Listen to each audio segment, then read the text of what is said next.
Hola a todos, todas y todes, ¿cómo andan? Espero que bien. El motivo de este video es tocar algunos de los conceptos fundamentales de un pensador, de un intelectual muy importante del siglo XX. Para muchos está dentro de los más importantes del siglo. Estamos hablando del sociólogo francés Pierre Bourdieu, un, un sociólogo muy comprometido también con las causas sociales. Él apoyó lo que fue el Mayo francés del 68 y también los movimientos, las marchas de lucha contra el, el neoliberalismo y la globalización de los años 90. Él es uno de los pensadores que puede acordar con la definición que la globalización es un imperialismo disfrazado. Bourdieu estaría totalmente de acuerdo con esa definición. Y el video voy a tratar por lo menos de tocar algunos de los conceptos básicos. Es un video básico donde voy a tocar los pilares del pensamiento de Bourdieu, los pilares de los cuales se desprende el pensamiento de Bourdieu. Acá les muestro, como siempre, empiezo un video mostrándole de dónde saco algunas de las cosas que digo. Y siempre me parece que es tan bueno recomendar libros. En este caso les voy a recomendar este libro de Bourdieu que se llama Las estrategias de la reproducción social. Es de la editorial Siglo XXI. Ya más o menos el título de Las estrategias de la reproducción social nos da a entender un poco, para los que estamos metidos en estos temas, más o menos por dónde va a ir la línea de Bourdieu, ¿no? Cuando hablamos de reproducción social, ahí se nos van a venir un montón de cuestiones a la cabeza y otros autores eh, pre-Bourdieu a la cabeza. Y post-Bourdieu también. Porque indudablemente es un pensador que también marcó, ¿no? Que muchos otros pensadores tomaran sus ideas. Como todo pensador, toma ideas preexistentes a él. Y acá tenemos que nombrar, para entender también el pensamiento de Bourdieu, a tres pensadores fundamentales de la sociología, que para muchos son llamados los padres de la sociología. Tres monstruos del pensamiento, que son Karl Marx, Emily Durkheim y Max Weber. Son los que para muchos son considerados los tres padres de la sociología, tres monstruos totales, con pensamientos diferentes, con posicionamientos diferentes. Entre ellos hay muchos temas que se tocan, ¿no? Uno no puede decir que no, pero quizá postulan algunas cuestiones diferentes con respecto a eso, pero se entrecruzan sus pensamientos, sus temas, ¿no? Recordemos que tanto los tres pensadores, quizá Marx un poquito antes, pues Durkheim, Max Weber, son bastante contemporáneos, más allá de ciertas diferencias de tiempo entre el siglo XIX y principios del siglo XX, pero todos están, obviamente, estos tres autores abordando el avance del capitalismo en el siglo XIX, el avance enorme del capitalismo y las luchas sociales a finales del siglo XIX, principios del siglo XX, ¿no? Entonces, en todo eso, las conformaciones de los Estados-nación, que son todos temas, la urbanización, temas que los relacionan a los tres autores, el sistema, ¿no? Cómo funciona el sistema. Eso es importante también en los tres autores y tratar de explicarlo también dentro del aspecto del condimento de las relaciones sociales, ¿no? Entonces ahí digamos sociología, relaciones sociales, es importante. Bourdieu también pertenece a toda esa generación de pensadores franceses como Foucault, por ejemplo, ¿no? Que toman la cuestión de las relaciones sociales. Y las toman también en base a estos tres autores tan importantes. es fundamental decir que Bourdieu toma de estos tres autores algunas cuestiones, va tomando de cada uno, ¿no? De Durkheim, digamos, su concepción de organización social o de organización del sistema, de Marx, su concepción de clases sociales y de capital económico, de Weber toca muchos también conceptos, pero hay uno que toca que es el de estatus social, ¿no? Este estatus como esta posición social, por decirlo de alguna manera. Eh, bueno, va tocando cada uno de ellos, entonces es más fácil, obviamente, entender a Bourdieu en ese sentido. También podemos decir que que toma de otros pensadores más del siglo XX, como Gramsci, toma el concepto de hegemonía cultural, también él lo va a tomar. Se ve en sus textos, ¿no? O en su concepción. Partamos de que para Bourdieu no existen dos clases sociales tan antagónicas como para Marx. Si bien hay una clase que es más adinerada, que tiene un capital económico muchísimo mayor que otra, ¿no? No es que Bourdieu niega de que exista la burguesía y exista el proletariado y los trabajadores. Digo, no es que lo está negando, en sentido para nada, pero sí dice que pasan otras cuestiones ahí en el medio, ¿no? Que las relaciones sociales no siempre tienen que ver únicamente con la cuestión de la diferenciación entre el patrimonio material, que si bien es totalmente condicionante, ¿no? Esto Bourdieu está de acuerdo, es totalmente en contra de los marxistas más ortodoxos y mecanicistas, que dice que la cuestión económica es totalmente determinante. Bourdieu va a retomar un poco esa concepción de Marx, que en realidad no es totalmente determinante, sino condiciona, es lo que más condiciona. Pero bueno, Bourdieu va a ver, bueno, hay otras cosas que pasan, ¿no? Entre las relaciones sociales. No son solamente relaciones de producción con respecto a una cuestión meramente material y económica.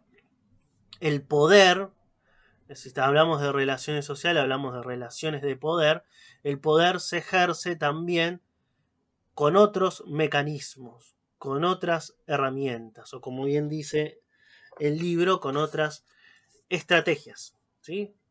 ¿Y dónde se van a llevar a cabo estas estrategias o estos mecanismos para que indudablemente un sector pretenda dominar al otro? Porque para que un sector domine a otro, ¿no? Quiérase decir, si volvemos a conceptos marxistas, una clase sobre otra, o un grupo social sobre otro, más acercándonos al pensamiento de Bourdieu, se necesita de una reproducción del status quo, una reproducción del orden establecido. Porque obviamente hay un sector que va a pretender mantener sus privilegios. Y cuando Bourdieu habla de privilegios, no habla solamente de una cuestión económica, del patrimonio económico. Va a hablar de otros tipos de patrimonio, lo que él va a denominar como capitales. O sea, no existe solamente el capital económico, sino que hay otros tipos de capitales en los cuales el sector dominante está en constante disputa con el sector dominado, pero necesita llevar estrategias de reproducción constantes para mantener ese lugar de privilegio. Un lugar de privilegio que, como digo bien, no tiene que ver solamente con lo económico, con su posición económica, sino con su posición social, con su posición cultural. ¿Entiendes? Y acá es fundamental esto. Entonces, Bourdieu va a decir que existen espacios sociales. Habla de espacios y de campos sociales. En esos espacios sociales es donde circulan los capitales. Hay una circulación permanente entre los capitales y los agentes de esos capitales. Hay un dinamismo, ¿sí? Él va a diferenciar 4 tipos de capitales. Uno es el ya nombrado capital económico, que es tomado de la teoría marxista, que tiene que ver con el patrimonio económico, con los bienes, con las tierras, ¿no? Con el dinero. Eso sería el capital económico, que bien reconoce Bourdieu también en esto que es un condicionante fundamental, ¿no?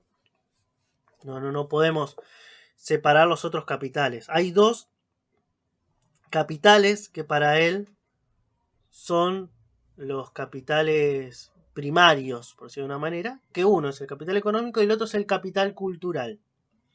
¿Sí? Ahí capital cultural, que tiene que ver con el acceso a ciertos conocimientos. ¿Sí? Tiene que ver con un patrimonio cultural.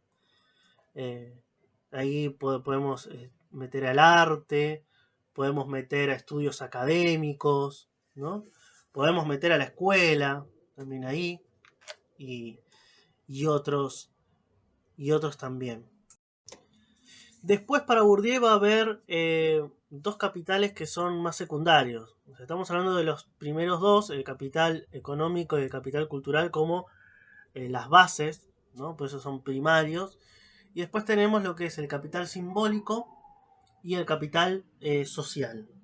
El capital social son los contactos, los conocidos que tenemos, los familiares, ¿no? Esos círculos en los cuales nos movemos, que tiene que ver más que nada con los agentes de las relaciones sociales. Y después tenemos lo que es lo simbólico. Es muy interesante el tema del capital simbólico. Él tiene que ver con la reputación, con el prestigio, con el honor, con la fama. Eso, lo simbólico es lo que es reconocido por todos, ¿no? Esa figura, cómo nos ven a nosotros, sería, ¿no? Eso sería lo simbólico, lo reconocido por todos. Entonces acá se juegan ciertos privilegios de un determinado sector o grupo social, ¿no? Porque estamos, bueno, sí, hay un determinado un grupo social que pretende reproducir constantemente el orden establecido, el status quo, ¿no? Que todo siga como está, porque me conviene esa reproducción para mantener mi lugar de privilegio a nivel material, ¿no? De patrimonio, de bienes, a nivel cultural, ¿no? Yo soy el que accedo a determinados conocimientos y otros no. El conocimiento es poder, indudablemente. Yo soy el que soy considerado como famoso, como honorable, ¿no? Y todas estas cuestiones. Estamos hablando de capital simbólico. Y yo soy el que ocupo un lugar con una determinada familia, que tengo determinados contactos, que circulo en determinados ámbitos. Bueno, todo esto tiene que ver con esas disputas constantes que se dan dentro de los espacios sociales. Las relaciones sociales, esto también lo decía Foucault, son relaciones de poder. Entonces, si son relaciones de poder, hay una disputa constante. Estas disputas para Bourdieu se llevan a cabo en estos espacios y lo que se disputa son estos cuatro capitales. Ahora bien, hay un sector que ejerce una dominación sobre otros. Un sector que tiene más privilegios que otros sectores. Y acá voy a leer dos frases de Bourdieu que me parece que sintetizan un poquito también el pensamiento de él en base a esto que nombramos. Uno va a decir que los dominados piensan con las categorías mentales heredadas de los dominantes. Esto es importante, lo vuelvo a decir. Los dominados piensan con las categorías mentales heredadas de los dominantes. Acá es donde también lo relacionamos con lo que había mencionado antes, el concepto de Gramsci, ¿no? De hegemonía. Digo, hay una hegemonía, un determinado sector que tiene una hegemonía no solamente a nivel económico, sino también a nivel cultural. En Bourdieu estaríamos hablando que tiene un privilegio de tener más capitales, y estamos hablando de los 4 capitales, que otro sector. Entonces, como tienen el poder, porque tienen mayor cantidad de capital, tienen mayor posibilidad de imponerlos a otros. Y esos otros van a pensar con las categorías que quiere esa clase dominante. Esa clase, ese sector dominante. No puedo desprenderme de Marx, discúlpenme, pero bueno, de ese sector dominante, ¿no? Ahora después vamos a ver, cuando veamos la escuela, la familia y demás, ahora vamos a poner ejemplos de eso. Me parece que es interesante. Y después hay otra cosita que dice Bourdieu que me parece también importantísima. Dice, el Estado, ¿no?, el cual lo conocemos, el Estado tiene el monopolio legítimo de la violencia física y simbólica. El Estado tiene el monopolio legítimo de la violencia física y simbólica. Acá también toma las concepciones de los 3 monstruos de la sociología, ¿no? El rol del Estado. ¿Cuál es el rol del Estado? ¿No? El Estado como una organización política, ideológica, obviamente tiene que ver con lo ideológico, ¿no? Porque si hay un sector o un grupo que domina y reproduce una ideología determinada para imponérsela a otro grupo. Cuando uno logra imponerle al otro grupo su ideología, el otro grupo lo que va a hacer es naturalizar las cosas. ¿Sí? Como que las jerarquías son naturales, los pobres y ricos son naturales, ¿no? Y todas las cosas que pasan son naturales, bueno, porque siempre fueron así, ¿no? ¿Y por qué vamos a cuestionarlas, ¿no? Porque si una cosa se naturaliza, se deja de cuestionar. Entonces es el problema con naturalizar determinadas cuestiones. Deja de cuestionarlo. O sea, no te pones a pensar el por qué. Bueno, es así. Estas dos me parece que son importantes, estas dos cuestiones que leí, son importantes para entender a Bourdieu también, ¿no? Porque acá pone al Estado en un rol fundamental, como garante también de una reproducción. ¿Vieron cómo se entreteje con los pensamientos de Marx, de Durkheim y de Weber, ¿no? Aquellos que han leído algo de estos 3 autores, yo sí en otros videos he tocado el pensamiento de Marx, pueden ver cómo se entreteje el pensamiento de Bourdieu, ¿no? Bourdieu nunca va a decir que es marxista ni nada por el estilo, pero bien cómo se entreteje. Su pensamiento totalmente lo toma. Bueno, esta hegemonía de Gramsci, yo tengo acá mi machete también para no perderme. Acá algo muy importante, los espacios y los campos son dinámicos en el proceso de socialización. Acá es muy importante, dice. Porque acá toma Bourdieu un concepto que es la socialización. Muchos de ustedes habrán estudiado esto en psicología, en pedagogía, que hay 2 tipos de socialización. La socialización primaria y la secundaria, ¿no? La primaria es la socialización con la familia y la segunda es la socialización con los determinados espacios sociales, ¿no? Como la escuela y demás. Cuando se habla de socialización, estamos hablando de internalización de cosas, de determinadas cuestiones. Yo las aprendo, las internalizo, las hago mías, parte de mí, ¿sí? Parte de mi pensamiento y parte de mi yo. Y acá va a nombrar entonces Bourdieu cuáles son esas cuestiones. Iba a decir los hábitos corporales, las reglas de cortesía, el lenguaje, ¿no? Que para Bourdieu el lenguaje, más allá de ser un instrumento de comunicación, es un instrumento de poder. Fundamentalmente para Bourdieu el lenguaje es poder. Es un instrumento, una herramienta de poder.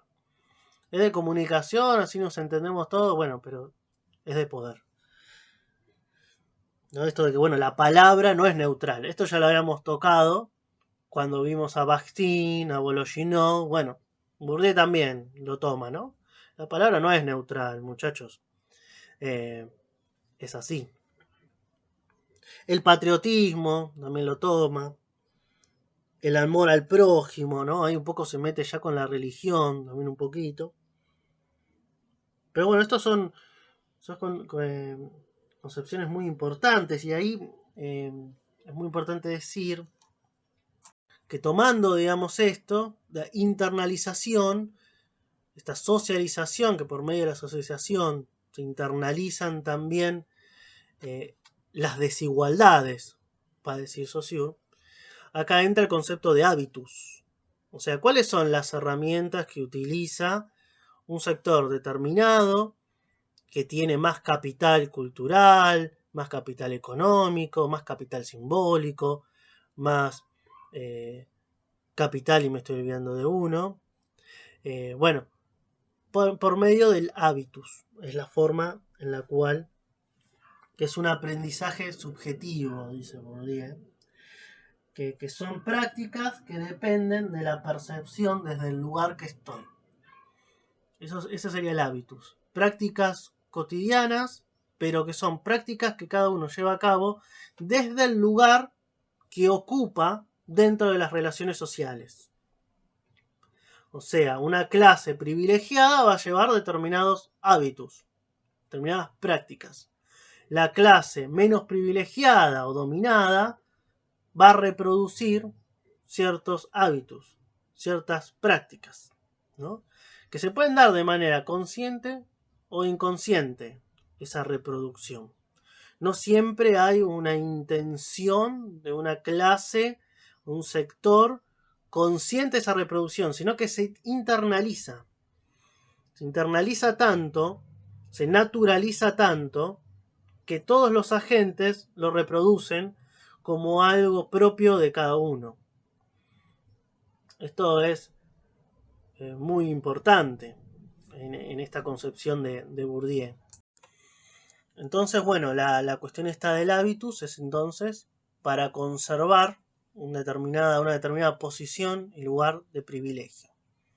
Esto que quede claro, ¿no? Resumiendo todo lo que fui diciendo, en los espacios sociales, en los campos sociales, para Bourdieu se lleva una disputa, que es una disputa desigual.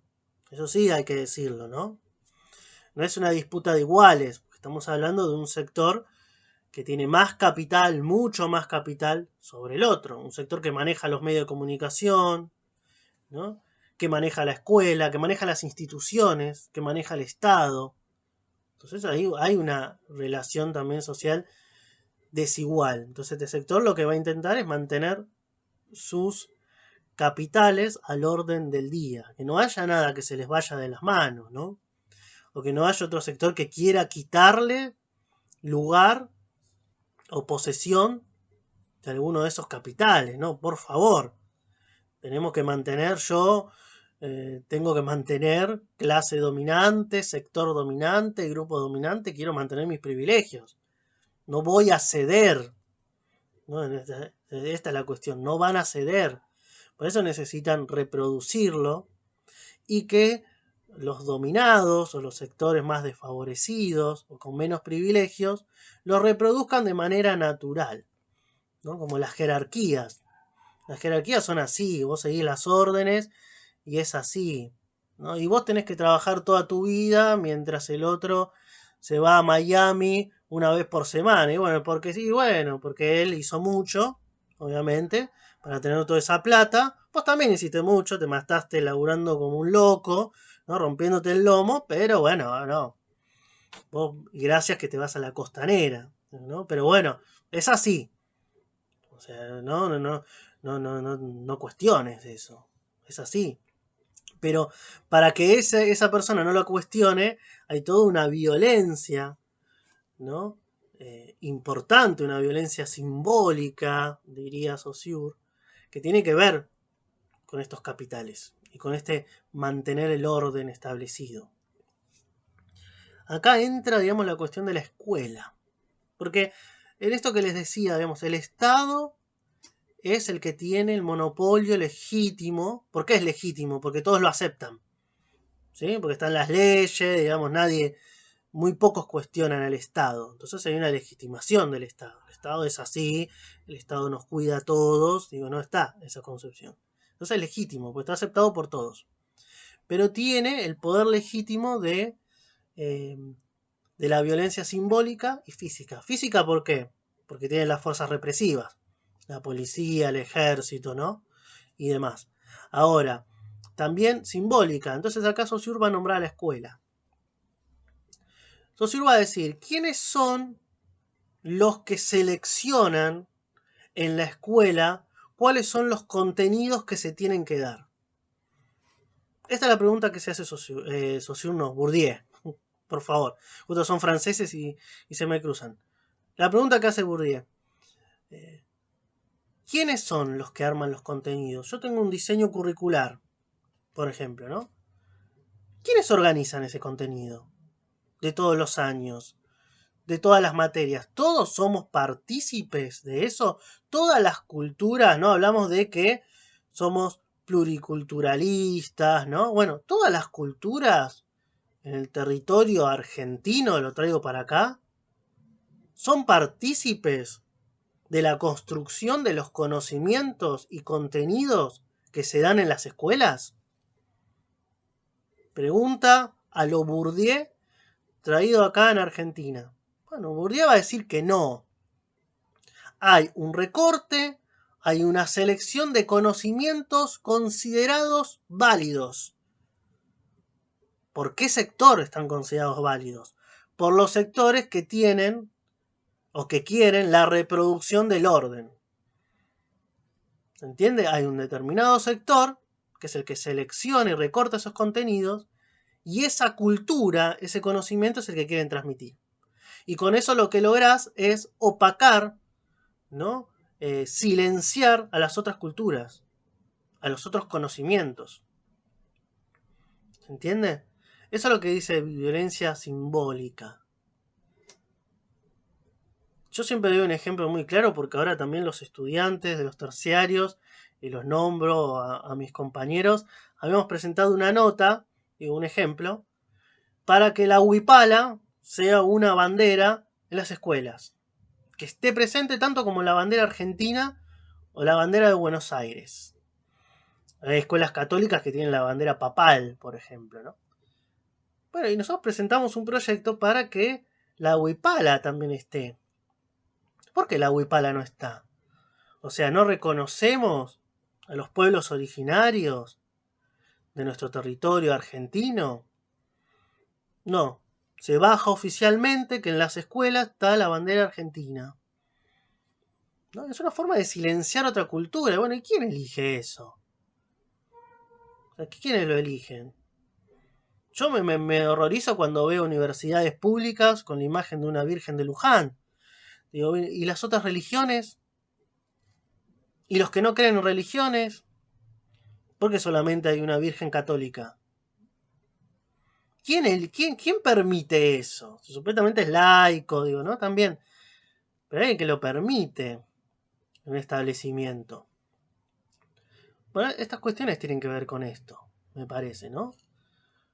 Porque las creencias tienen que ver, me parece, está dentro de el capital cultural, el capital simbólico. Me parece que es muy importante tomar esto y pensar también, porque nosotros naturalizamos el diseño curricular, naturalizamos los contenidos, porque hay determinados textos o no. Si bien, digamos, el diseño curricular te traza una recomendación, pero también selecciona qué textos recomendarte. No te recomienda textos que quizá vos no conocés. No, te selecciona cierta cantidad de textos. Y te dice, bueno, vos lo podés, es una selección, digo, no. Puedes elegir o no. Bueno, pero yo te estoy recomendando algo. Si yo te recomiendo algo seleccionado, no te estoy recomendando otra cosa, digo, ¿no? Pero, digamos, en eso me parece que tiene que ver. Y en eso me parece que está vigente la cuestión. Por supuesto que si uno piensa que las cosas son así, bueno, ¿para qué peleamos? ¿Para qué somos docentes? Digo, bueno, no. En realidad en Bourdieu también hay un pensamiento de compromiso. Digo, necesitamos entender cómo son las cosas o cómo funcionan las cosas para poder pelear contra ellas. ¿No? Si no te sacás la venda de los ojos, estás peleando con una realidad que no es con la cual tenés que pelear, ¿no? Entonces, también, digamos, hay lugares de resistencia y de lucha, y la escuela, por más que hay un sector, un grupo que quiere mantener sus privilegios, y etcétera, es también un lugar de resistencia y de lucha. Me parece fundamental, ¿no? Y, pero me parece que eran importantes esos términos. Estoy viendo acá, bueno, ahí también la cuestión de la meritocracia, ¿no? Porque eh, qué contenidos no, la escuela es meritocrática, ¿no? Porque también ahí, en esta cuestión, digamos, hay una falsa idea también de la diferenciación que es escuela privada, escuela pública, universidad privada, ¿no? Y demás, que algunos sectores tienen más acceso a determinadas cuestiones y, y bueno, es una cuestión de mérito, no está disfrazado, no, es una meritocracia. Entonces, es el mérito personal, está disfrazado en realidad por un condicionamiento constante del espacio social donde te desarrollás. No, no sos totalmente libre de esta cuestión, ¿no? Y me parece que por eso está interesante el pensamiento de Bourdieu. Estoy viendo si me olvido de alguna cuestión, pero yo quería tocar algo básico, algo que a ustedes les sirva como fundamental para poder entender esto y que después podamos profundizar en, en las clases, ¿no? Pero me parecía fundamental estos ítems importantes de Bourdieu. Así que bueno, espero que les haya gustado el video. Voy a habilitar los comentarios también para que me hagan preguntas, porque el otro día intenté habilitarlo y no pude. No estoy tampoco no soy tan hábil con YouTube todavía. Pero bueno, de a poquito me voy haciendo más canchero con, con esta cuestión. Así que bueno, nos estaremos viendo en los próximos videos. Cualquier sugerencia de videos que ustedes quieran que yo haga sobre determinado tema, bienvenido sea. Muchos de los videos que he llevado a cabo fueron por pedido de los que se comunicaron conmigo.